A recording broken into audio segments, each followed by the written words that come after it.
Hey everyone, Wolf Lord Rho here.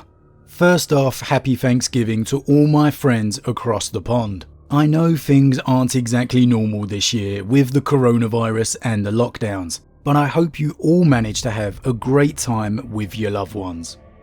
And secondly, wherever you are in the world, I hope this video gives you a small break from the stresses we are all going through. But without further ado, today we discuss something I've been meaning to get around to for a long time, as we discuss Roboute Guilliman and the High Lords of Terra. Oh yes, this is going to be a good one. Spoiler warning to begin, the events we are discussing today are from the Warhammer 40k novel Watchers of the Throne, The Emperor's Legion by Chris Raitt. As always, I really recommend you read the story for yourself first, as that's the best way to enjoy the lore for yourself. Not only that, we help to support the great Games Workshop and Black Library, because without them we don't have this amazing lore to talk about. As always, I will put a link in the description. But with that said, let's just jump straight in. So, as we know, the Avenging Sun, the returned Primarch, returned to life at what was undoubtedly the most pivotal moment in the Imperium's history since the days of the Siege of Terra itself, some 10,000 years ago. But in truth, the unrest and darkness had been gathering momentum long before, and the petitions and the calls for aid to Terra had been growing at an alarming rate. Year after year, the High Lords had been debating which war zones deserved more men thrown into the meat grinder, which could hold out longer alone themselves, and just which war zones were already lost. And no war zone was more often discussed than the world of Cadia. With every report that came back from this far-flung world, the situation only grew more bleak. Over the last 200 years, the High Lords had devoted an ever-increasing amount of time to that one world.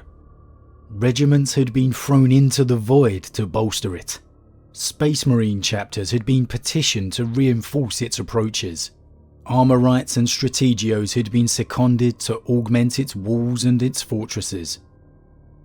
There were other battle zones of import. Armageddon, Badab, in which we were stretched, but in truth, none of them mattered besides Cadia.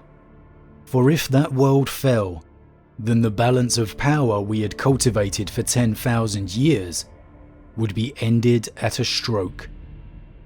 These were the words of Lev Tiron, Chancellor of the Imperial Council, essentially the man responsible for overseeing the meetings of the High Lords.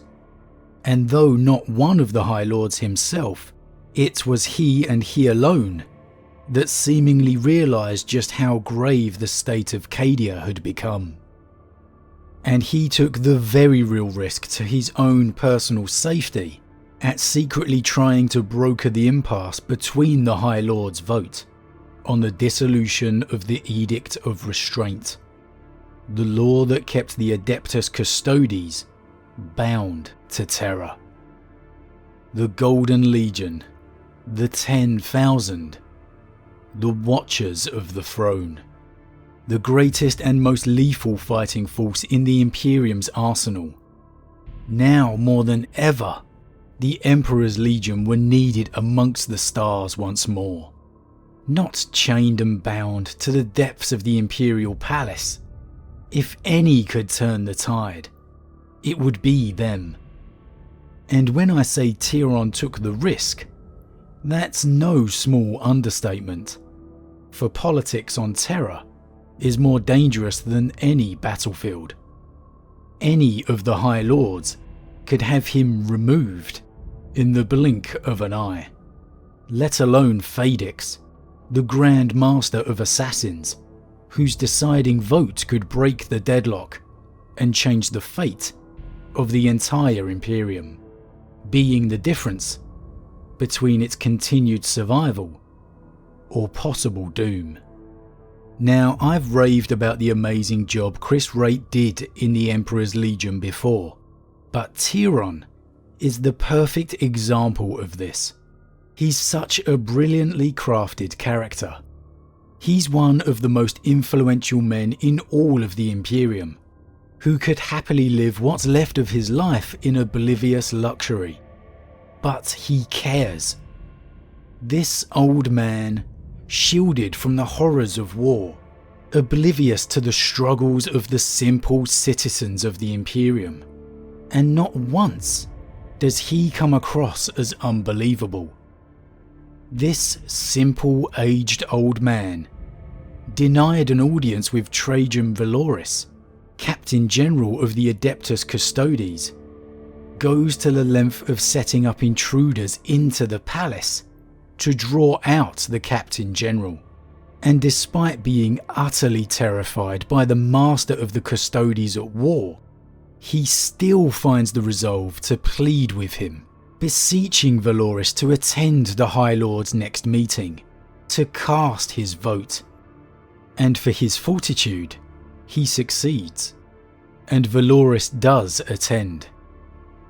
But it was this meeting of the High Lords that was to be fateful, for as the final vote was about to be cast, once more declining to unleash the Custodes amongst the stars, despite everything Tyron had tried, the doors to the chamber flung open, and the comfeeds of the High Lords sparked into erratic life, because it was all too late.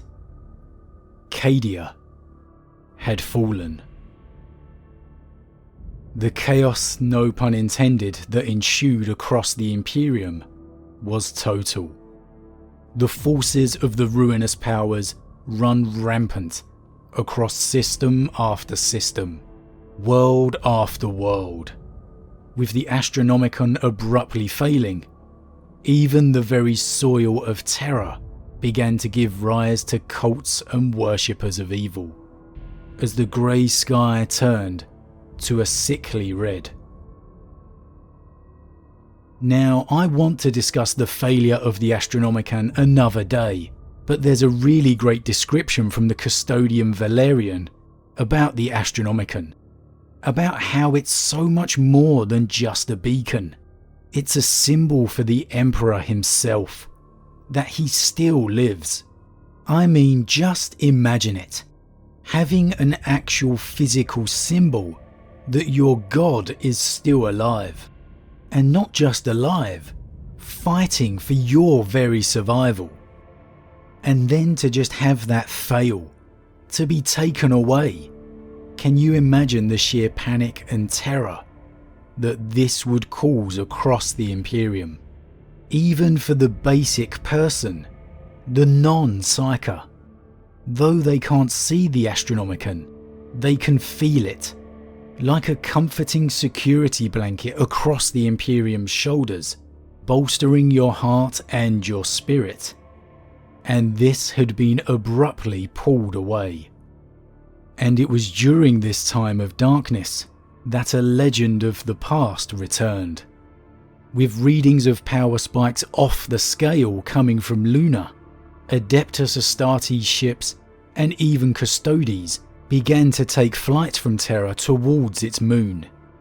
Tyron, finally having enough, travelled to Luna himself to see what latest malady had come their way. Stumbling over the uneven ground as he crested the rise before him, his view fell upon the crater, at least 20 kilometers across. An ended battlefield, filled with wreckages and slain, but most importantly, living too. Thousands upon thousands of them. Adeptus Astartes, chapter heraldries from across the Imperium, from Black Templars to Nova Marines, forces of Adeptus Mechanicus, and even a living, breathing Saint Celestine. And there's just a great little line of the Custodes. Custodians, taller than all others, could be spied amongst the vast host. surrounded by the highest heaps of broken corpses. What a line. You just don't mess with the Custodes. Late to the battle, and still racking up the kill count. They're just a level above. And it's lines like this that just compound the sin of the High Lords all the more, for not releasing the Emperor's Legion. But amidst the survivors and corpses of ally and foe alike, at the centre of this vast crater, something dominates Tyrion's attention. I never thought it would happen. I did not believe it possible. I thought the masses were ignorant and weak, and that our salvation would come only from those powers we still retained, not the legends of a half-remembered past. Alone of all those assembled there, he noticed me limping amid the giants. He looked past the custodians who stood there, their spears streaked with blood. He looked past the captains of the Space Marines and the grotesque Lords of Mars, and fixed me with cold blue eyes. I could feel my heart racing out of control. The whole place was like an intoxicated dream, a phantasm sent to drain the last sanity from our tortured bodies. And yet, I could not deny its reality. When he spoke, the voice was accented strangely, almost unintelligibly, the voice of another age. Despite my attire, he knew instantly who I was from the sigils of office on my environment suit, and was careful to address me with the utmost precision. Cancellarius Senatorum Imperialis, he said. It was only then that any of the others turned towards me. There was a shield captain close by in burnished gold, one I should perhaps have recognised, but by then it was a challenge merely to remain conscious. I fell to my knees. "The Lord Guilliman," I said, using both the given name and the ceremonial one. "You speak for the High Lords?" he asked. I nodded. I could hardly bear to look into that face. There was something both beatific and horrific about it, an abundance of power that was almost obscene.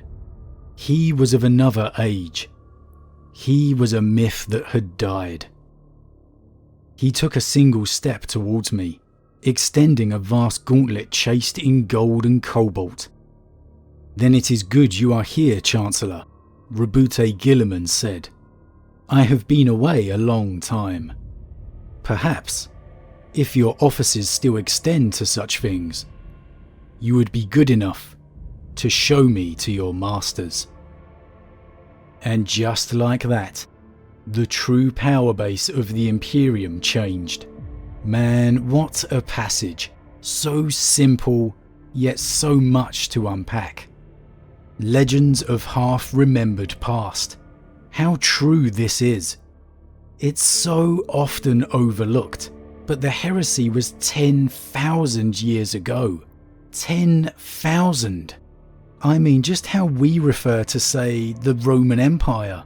It's a history so long ago that what isn't dug from the ground is left to nothing but speculation and myth. And that was only 2,000 years ago. Let alone, say, Ramesses the Great of ancient Egypt, nigh on 3,000 years ago. How much these characters from our very real history are left to so much of speculation and legend. Yet here Guilliman and the rest of his brother Primarchs were 10,000 years ago. That's an incomprehensible distance. This is a true figure of legend standing before Tyrion, and it's no wonder of his reaction, even for a man as important as him. And then the small details, his voice having a strange accent, and being almost impossible to understand. Again, there's been 10,000 years for the language to evolve, or de-evolve as may be the case. And it's these small details that just make stories like these all the more real. really making these moments feel like they are truly alive. And the final line, "I have been away for a long time." Perhaps, if your offices still extend to such things, you would be good enough to show me to your masters. Oh snap, self-indulgent playtime's over, High Lords. The Lord Commander is back, and he is not happy. But after returning to Terra and seeing for himself just what had become of the throne world, the palace was almost immediately assailed by the forces of Khorne, as the Blood God unleashed his demons against the Lion Gate, in what in truth was truly a futile effort. Despite being a great battle indeed, and many heroes being slain, the forces of chaos never remotely came near the Eternity Gate, with Guilliman tossing a bloodthirster from the very battlements of the walls, and the combined force of Custodes, Sisters of Silence, and Grey Knights simply being too much for even Khorne's legions to handle. After the battle, however, the High Lord's fate became the focus, and as Guilliman entered the throne room to speak with his father, the High Lords already began to scheme. Hematalion, master of the Administratum, chief amongst them. Calling Tyron to a private meeting, he begins with vague comments and references of disturbing rumours, before out and out saying it. The Primarch is a problem. And when Tyron remarks he is the Lord Commander, Hematalion merely replies, he was the Lord Commander. And there are others among the council that feel this way too, though he's careful not to share any names. The Primarch will take their power, even claiming Guilliman entering the throne room is temerity itself, for none of them have ever dared to do it. It's a classic example of being corrupted by power. They have a demigod returned before them, the best hope the Imperium has had for salvation since the last Primarch disappeared, and all they can do is worry about their own power. The council must remain strong, he repeated.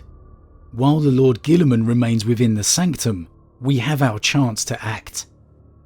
I have already agreed with Perith to forbid all fleet movements off-world. Arx has instructed those close to her to cordon off the sites on Luna and begin to limit the fallout from the Lion's Gate encounter. We can have 1 million more troops here within days, if the orbital defences are now deemed overmanned. They all owe their allegiance to us. The Titans are within Raskian's purview, as are the Skitarii maniples in system, and he's with us. I could hardly believe what I was hearing. We had been reduced to this, it seemed, squabbling over the conduits of power, even as the throne world disintegrated into starvation and lawlessness. With respect, Lord, I do not think this is the time to. This is the only time we will ever have. He is a Primarch. You know your forbidden history. They were fratricidal lunatics, prepared to tear the entire galaxy apart to pursue their feuds. We designed the Lex. He designed the Lex, precisely to stop them doing it ever again. He cannot take control. And so the seeds of treachery are sown amongst the High Lords. Guilliman barely just returned, already having to have fought to defend the throne world, and now, seeking to see his father, is already being betrayed by the Imperium he loves. And it's surprising just how close to civil war the whole debacle came. A High Lord of Terra actually discussing how many troops he had under control, how quickly they could be brought to the surface of Terra. It's almost unbelievable.